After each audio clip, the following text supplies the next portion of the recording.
ತೋಟದಲ್ಲಿ ಕೆಲಸ ಮಾಡುತ್ತಿದ್ದ ಸಂದರ್ಭ ಕಣಜದ ಹುಳ ಕಚ್ಚಿ ವ್ಯಕ್ತಿಯೊಬ್ಬರು ಮೃತಪಟ್ಟಿರುವ ಘಟನೆ ಸುಳ್ಯ ತಾಲೂಕಿನ ಪೆರಾಜೆ ಗ್ರಾಮದ ಹೊದ್ದೆಟ್ಟಿ ಎಂಬಲ್ಲಿ ನಡೆದಿದೆ.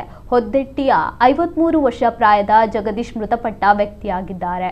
ಮೇ 19ರಂದು ತಮ್ಮ ತೋಟದಲ್ಲಿ ಮಷೀನ್ನಲ್ಲಿ ಕಳೆ ಕೀಳುತ್ತಿದ್ದ ಸಂದರ್ಭ ಕಣಜದ ಹುಳಗಳು ದಾಳಿ ಮಾಡಿವೆ.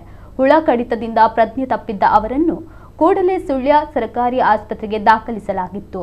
ಆದರೆ ಚಿಕಿತ್ಸೆ ಫಲಕಾರಿಯಾಗದೆ ಮೃತಪಟ್ಟಿದ್ದಾರೆ.